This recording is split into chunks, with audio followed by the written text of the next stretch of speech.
An episode of Cathedral History. There was once a learned gentleman who was deputed to examine and report upon the archives of the Cathedral of Southminster.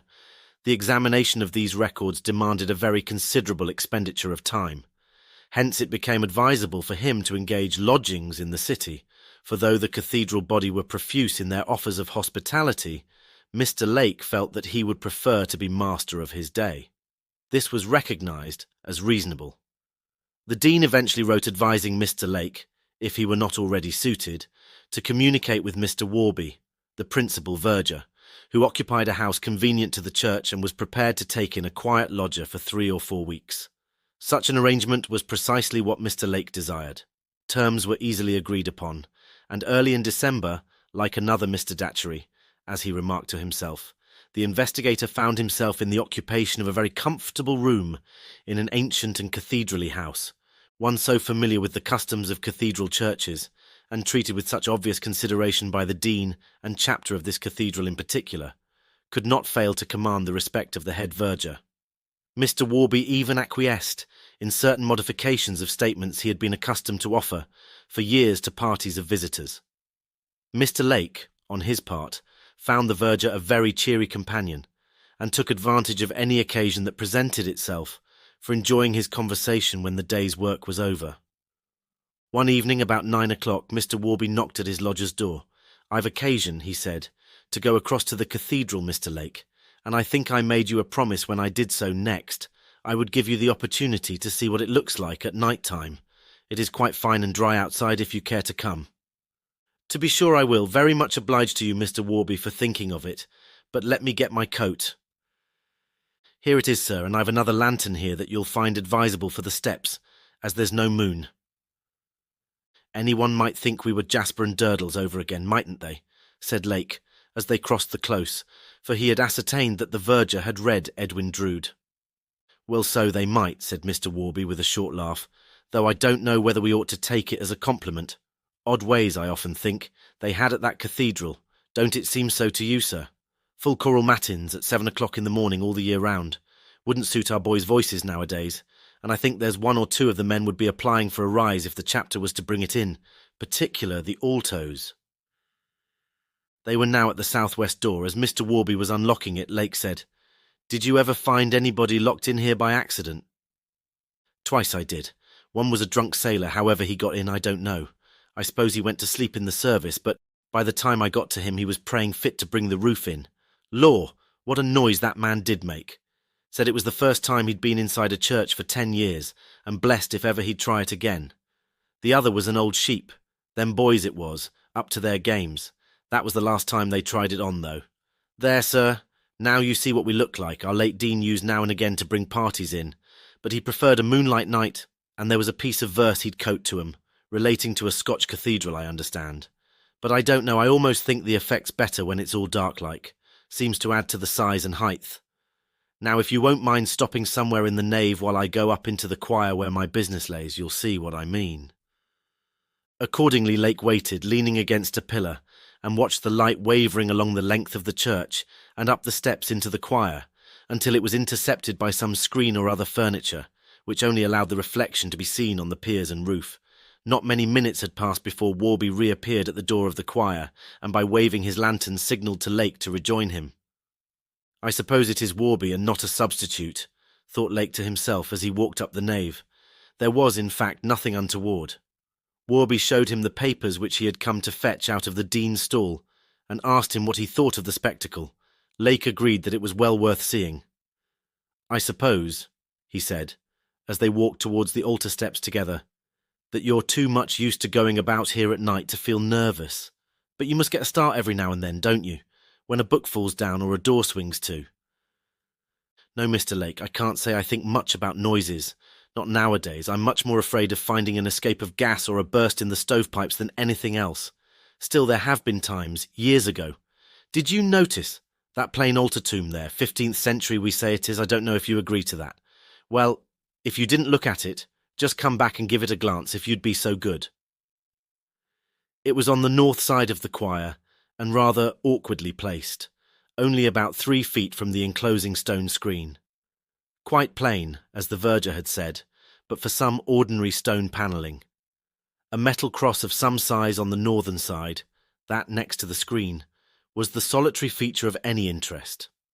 Lake agreed that it was not earlier than the Perpendicular period, but, he said, unless it's the tomb of some remarkable person, you'll forgive me for saying that I don't think it's particularly noteworthy.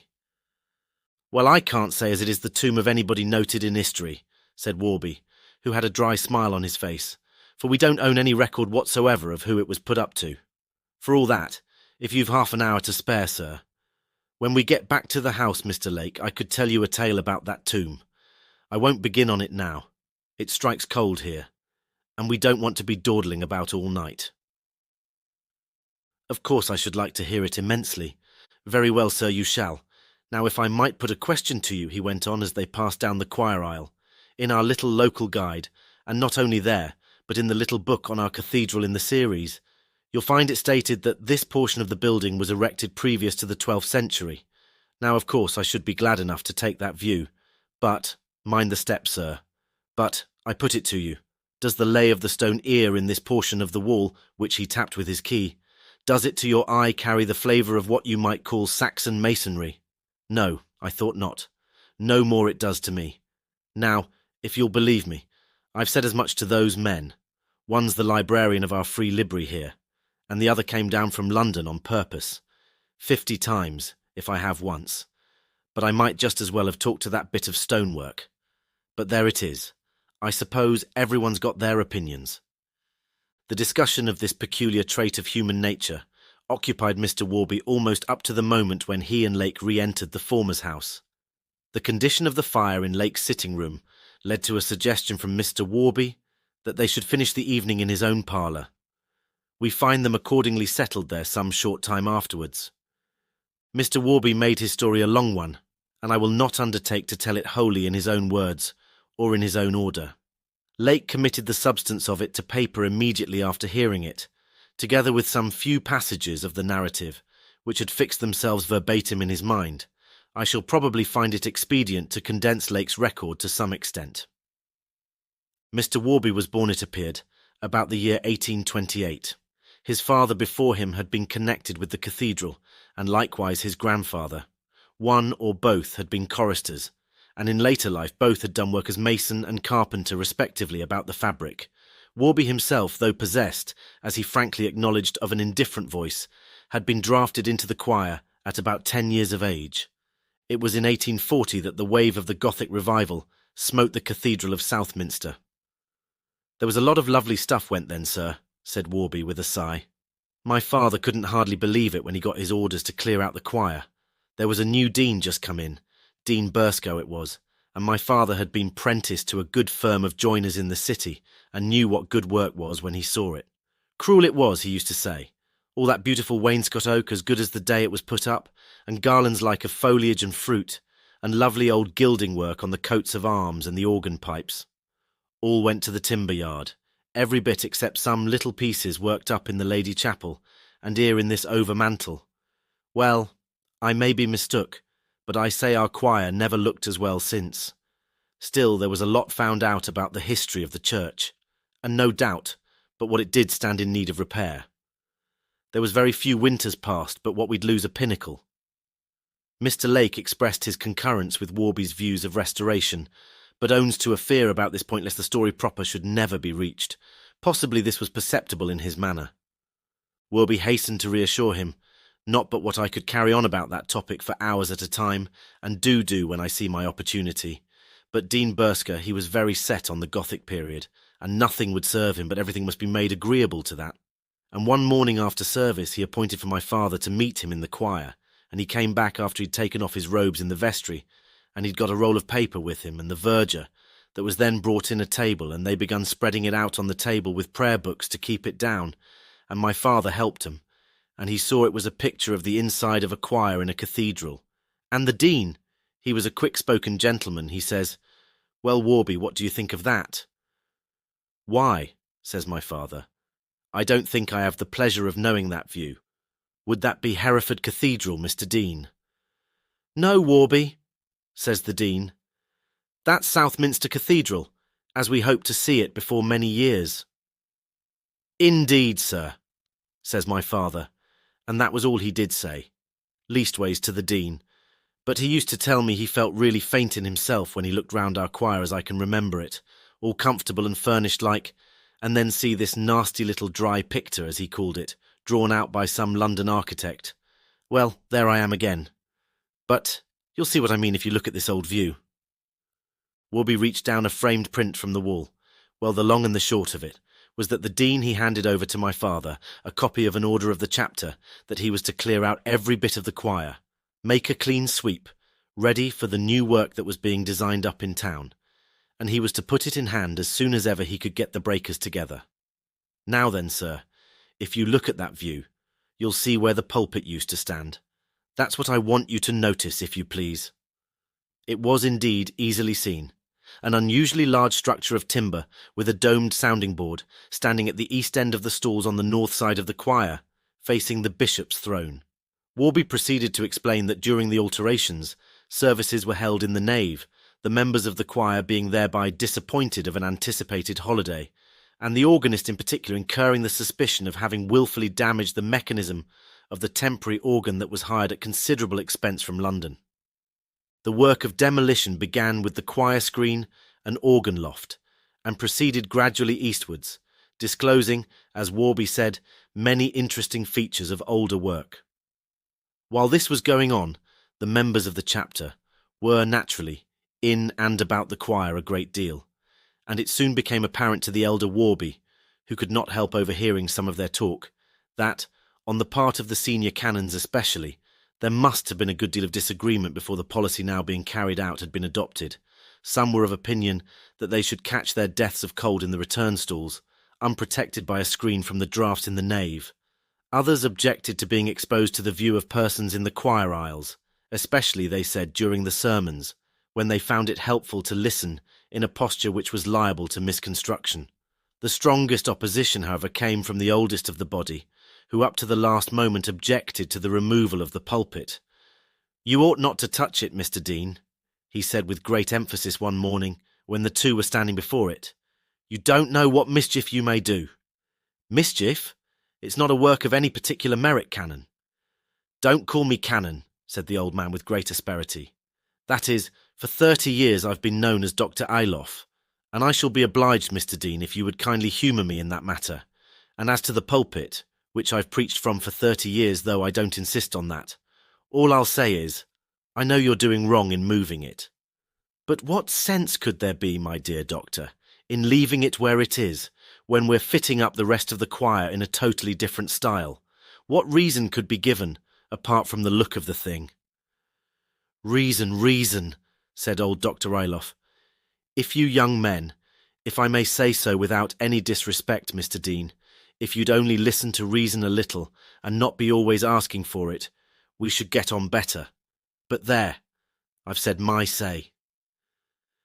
The old gentleman hobbled off, and as it proved, never entered the cathedral again. The season, it was a hot summer, turned sickly on a sudden. Dr. Ayloff was one of the first to go, with some affection of the muscles of the thorax, which took him painfully at night, and at many services the number of choirmen and boys was very thin. Meanwhile the pulpit had been done away with. In fact, the sounding board, part of which still exists as a table in a summer-house in the palace garden, was taken down within an hour or two of Dr. Ayloff's protest.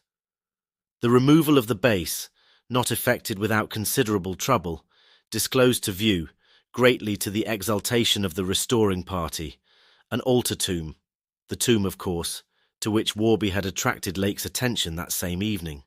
Much fruitless research was expended in attempts to identify the occupant. From that day to this, he has never had a name put to him.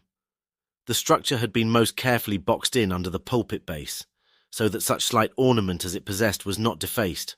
Only on the north side of it there was what looked like an injury, a gap between two of the slabs composing the side. It might be 2 or 3 inches across. Palmer, the mason, was directed to fill it up in a week's time when he came to do some other small jobs near that part of the choir. The season was undoubtedly a very trying one. Whether the church was built on a site that had once been a marsh, as was suggested, or for whatever reason, The residents in its immediate neighbourhood had, many of them, but little enjoyment of the exquisite sunny days and the calm nights of August and September.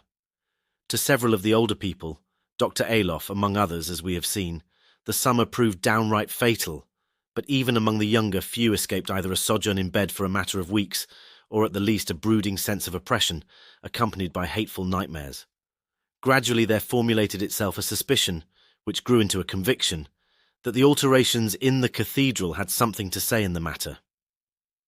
The widow of a former old verger, a pensioner of the chapter of Southminster, was visited by dreams, which she retailed to her friends, of a shape that slipped out of the little door of the south transept as the dark fell in and flitted, taking a fresh direction every night, about the close, disappearing for a while in house after house, and finally emerging again when the night sky was paling. She could see nothing of it, she said, but that it was a moving form. Only she had an impression that when it returned to the church, as it seemed to do in the end of the dream, it turned its head, and then, she could not tell why, but she thought it had red eyes. Warby remembered hearing the old lady tell this dream at a tea party in the house of the chapter clerk. Its recurrence might, perhaps, he said, be taken as a symptom of approaching illness. At any rate, before the end of September, the old lady was in her grave. The interest excited by the restoration of this great church was not confined to its own county. One day that summer, an FSA, of some celebrity, visited the place.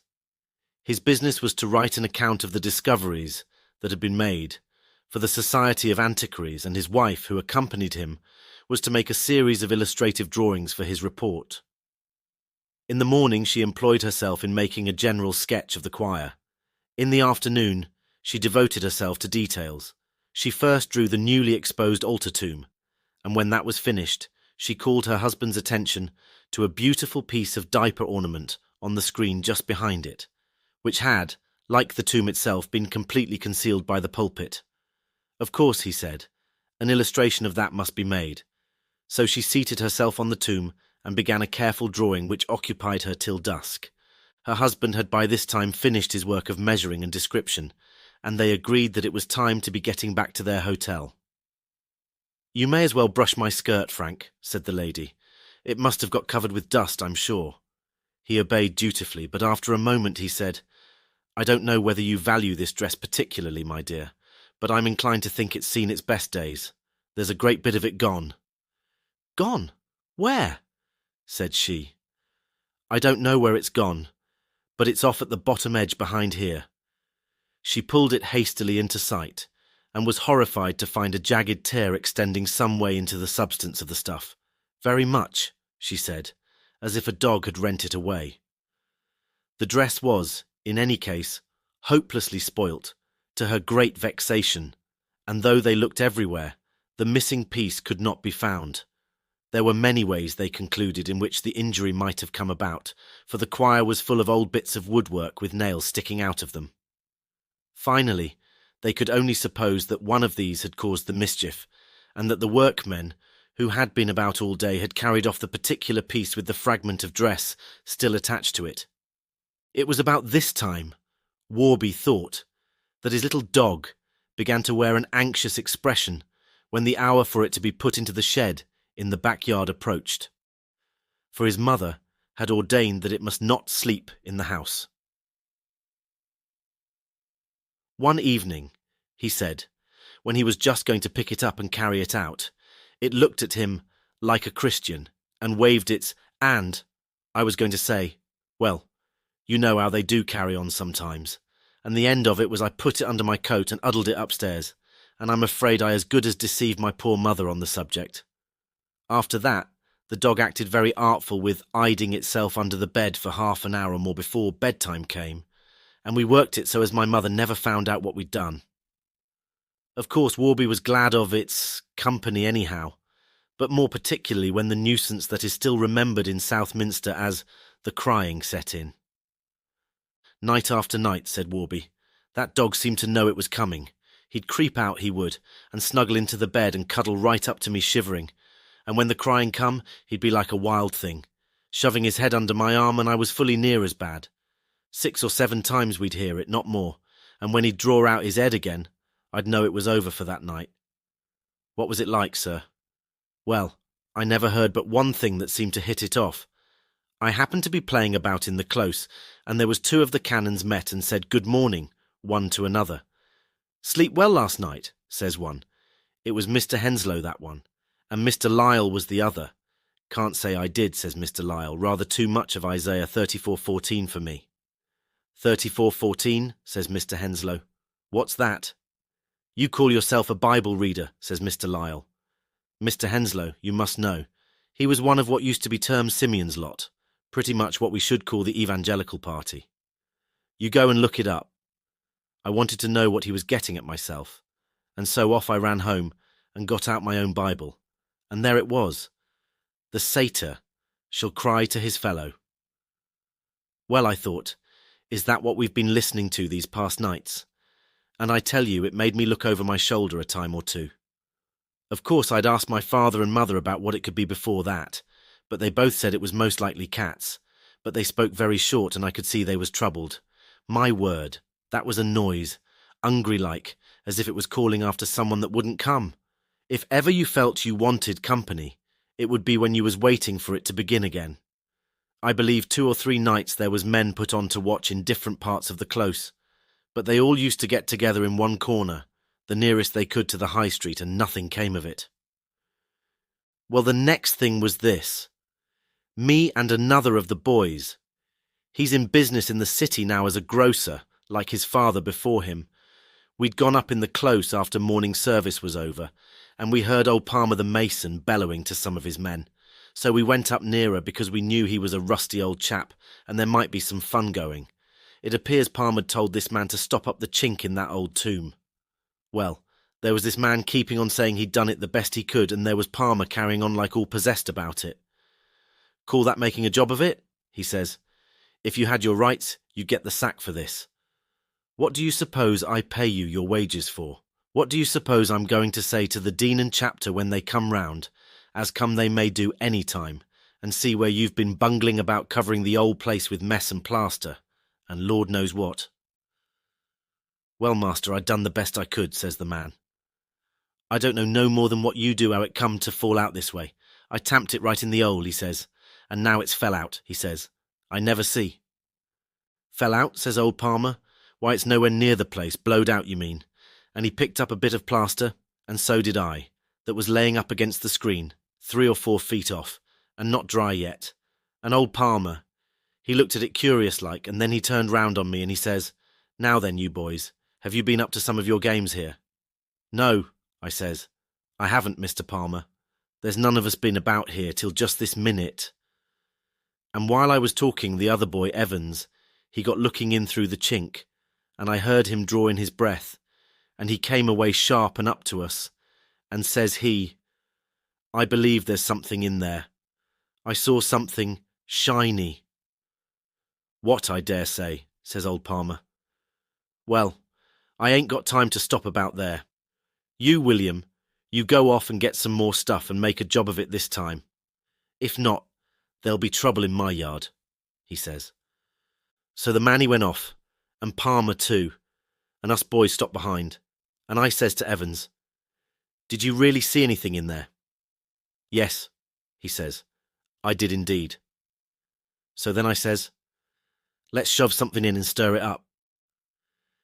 And we tried several of the bits of wood that was laying about, but they were all too big. Then Evans, he had a sheet of music he'd brought with him, an anthem or a service, I forget which it was now, and he rolled it up small and shoved it in the chink. 2 or 3 times he did it, and nothing happened. Give it me, boy, I said, and I had a try. No, nothing happened. Then, I don't know why I thought of it, I'm sure, but I stooped down just opposite the chink and put my 2 fingers in my mouth and whistled. You know the way. And at that, I seemed to think I heard something stirring, and I says to Evans, Come away, I says. I don't like this. Oh, rot, he says. Give me that roll. And he took it and shoved it in. And I don't think ever I see anyone go so pale as he did. I say, Warby, he says, it's caught, or else someone's got hold of it. Pull it out or leave it, I says. Come and let's get off. So he gave a good pull, and it came away. Leastways most of it did, but the end was gone. Torn off it was, and Evans looked at it for a second, and then he gave a sort of a croak and let it drop, and we both made off out of there as quick as ever we could. When we got outside, Evans says to me, "Did you see the end of that paper?" "No," I says, "only it was torn." "Yes, it was," he says, "but it was wet too, and black." Well, partly because of the fright we had, and partly because that music was wanted in a day or two, and we knew there'd be a set-out about it with the organist, we didn't say nothing to anyone else. And I suppose the workmen, they swept up the bit that was left along with the rest of the rubbish. But Evans, if you were to ask him this very day about it, he'd stick to it he saw that paper wet and black at the end where it was torn. After that the boys gave the choir a wide berth, so that Warby was not sure what was the result of the mason's renewed mending of the tomb. Only he made out from fragments of conversation dropped by the workmen passing through the choir that some difficulty had been met with, and that the governor, Mr. Palmer to wit, had tried his own hand at the job. A little later, he happened to see Mr. Palmer himself knocking at the door of the deanery and being admitted by the butler. A day or so after that, he gathered from a remark his father let fall at breakfast that something a little out of the common was to be done in the cathedral after morning service on the morrow. "And I'd just as soon it was today," his father added. "I don't see the use of running risks." "Father," I says, "what are you going to do in the cathedral tomorrow?" And he turned on me as savage as I ever see him. He was a wonderful good-tempered man as a general thing, my poor father was. "My lad," he says, "I'll trouble you not to go picking up your elders and betters talk. It's not manners, and it's not straight.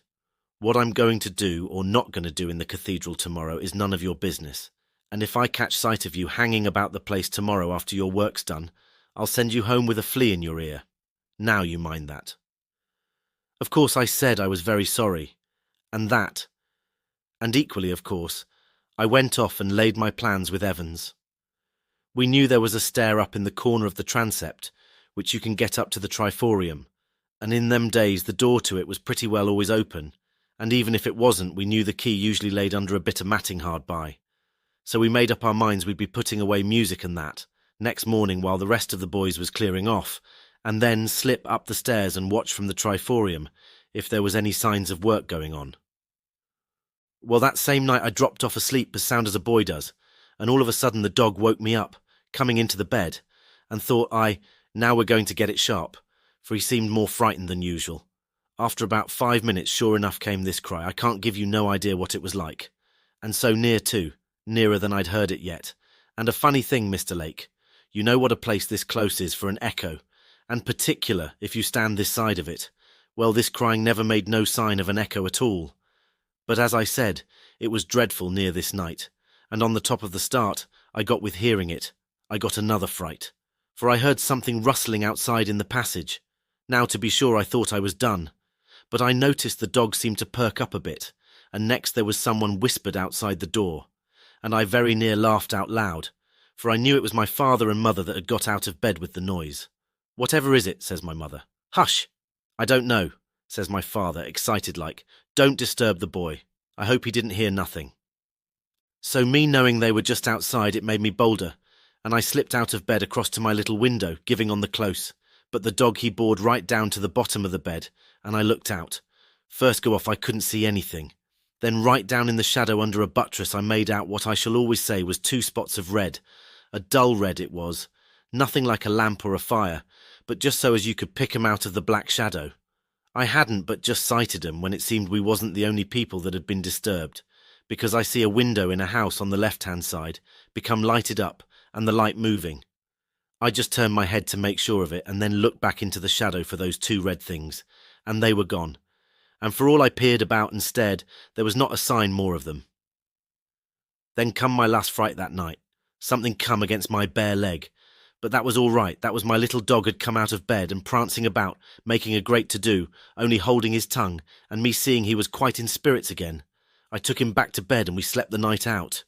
Next morning I made out to tell my mother I'd had the dog in my room, and I was surprised after all she'd said about it before, how quiet she took it. "Did you?" she says. "Well, By good rights you ought to go without your breakfast for doing such a thing behind my back, but I don't know as there's any great harm done. Only another time you ask my permission, do you hear? A bit after that I said something to my father about having heard the cats again. Cats, he says, and he looked over at my poor mother, and she coughed, and he says, "Oh, yes, cats. I believe I heard 'em myself." That was a funny morning altogether. Nothing seemed to go right. The organist he stopped in bed, and the minor canon he forgot it was the 19th day, and waited for the Venite. And after a bit, the deputy he set off playing the chant for evensong, which was a minor. And then the Decani boys were laughing so much they couldn't sing, and when it came to the anthem, the solo boy he got took with the giggles, and made out his nose was bleeding, and shoved the book at me, what hadn't practised the verse, and wasn't much of a singer if I had known it. Well, things was rougher, you see, 50 years ago, and I got a nip from the countertenor behind me that I remembered. So we got through somehow, and neither the men nor the boys weren't by way of waiting to see whether the canon in residence, Mr. Henslow it was, would come to the vestries and fine 'em. But I don't believe he did. For one thing, I fancy he'd read the wrong lesson for the first time in his life, and knew it. Anyhow, Evans and me didn't find no difficulty in slipping up the stairs as I told you, and when we got up, we laid ourselves down flat on our stomachs where we could just stretch our heads out over the old tomb, and we hadn't but just done so when we heard the verger that was then, first shutting the iron porch gates and locking the southwest door, and then the transept door, so we knew there was something up, and they meant to keep the public out for a bit. Next thing was the dean and the canon come in by their door on the north, and then I see my father, and old Palmer, and a couple of their best men, and Palmer stood a-talking for a bit with the dean in the middle of the choir. He had a coil of rope and the men had crows. All of 'em looked a bit nervous. So there they stood talking, and at last I heard the dean say, "Well, I've no time to waste, Palmer. If you think this'll satisfy Southminster people, I'll permit it to be done, but I must say this, that never in the whole course of my life have I heard such arrant nonsense from a practical man as I have from you. Don't you agree with me, Henslow?" As far as I could hear, Mr. Henslow said something like, "Oh, well, we're told, aren't we, Mr. Dean, not to judge others." And the dean he gave a kind of sniff, and walked straight up to the tomb, and took his stand behind it with his back to the screen, and the others they come edging up rather gingerly. Henslow, he stopped on the south side and scratched on his chin, he did. Then the dean spoke up. "Palmer," he says, "which can you do easiest, get the slab off the top, or shift one of the side slabs?" Old Palmer and his men, they pottered about a bit, looking round the edge of the top slab, and sounding the sides on the south and east and west and everywhere but the north. Henslow said something about it being better to have a try at the south side, because there was more light and more room to move about in. Then my father, who'd been watching of them, went round to the north side, and knelt down and felt of the slab by the chink, and he got up and dusted his knees and says to the dean, "Beg pardon, Mr. Dean, but I think if Mr. Palmer'll try this here slab, he'll find it'll come out easy enough. Seems to me one of the men could prize it out with his crow by means of this chink." "Ah, thank you, Warby," says the dean. "That's a good suggestion. Palmer, let one of your men do that, will you?"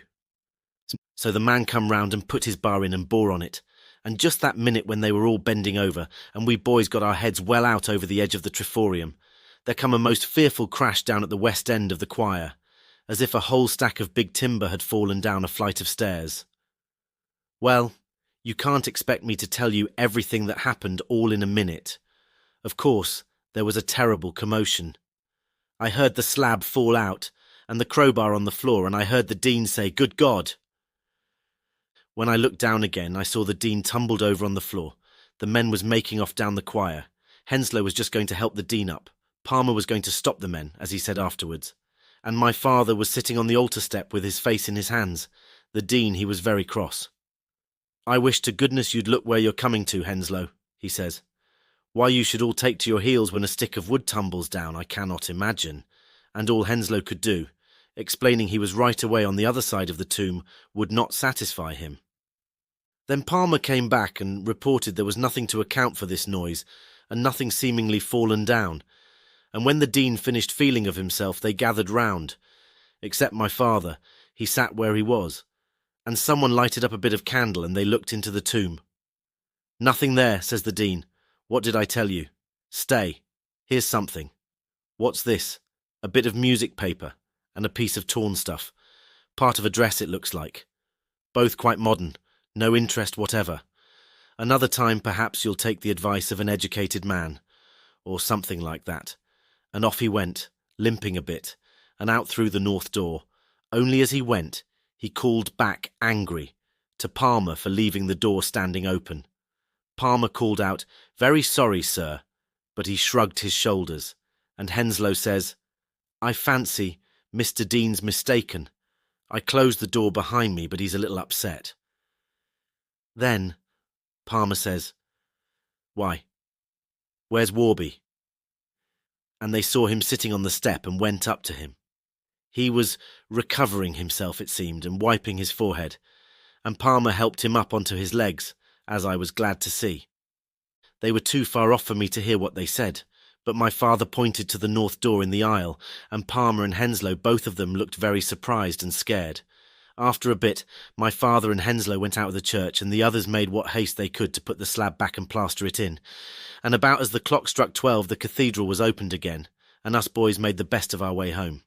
I was in a great taking to know what it was had given my poor father such a turn, and when I got in and found him sitting in his chair taking a glass of spirits, and my mother standing looking anxious at him, I couldn't keep from bursting out and making confession where I'd been, but he didn't seem to take on, not in the way of losing his temper. "You was there, was you? Well, did you see it?" "I see everything, father," I said, "except when the noise came." "Did you see what it was knocked the Dean over?" he says. "That what come out of the monument? You didn't? Well, that's a mercy." "Why? What was it, father?" I said. "Come, you must have seen it," he says. "Didn't you see? A thing like a man all over hair and two great eyes to it." Well, that was all I could get out of him that time, and later on he seemed as if he was ashamed of being so frightened, and he used to put me off when I asked him about it. But years after, when I was got to be a grown man, we had more talk now and again on the matter, and he always said the same thing. Black it was, he'd say, and a mass of hair, and two legs, and the light caught on its eyes. Well, that's the tale of that tomb, Mr. Lake. It's one we don't tell to our visitors, and I should be obliged to you not to make any use of it till I'm out of the way. I doubt Mr. Evans'll feel the same as I do, if you ask him.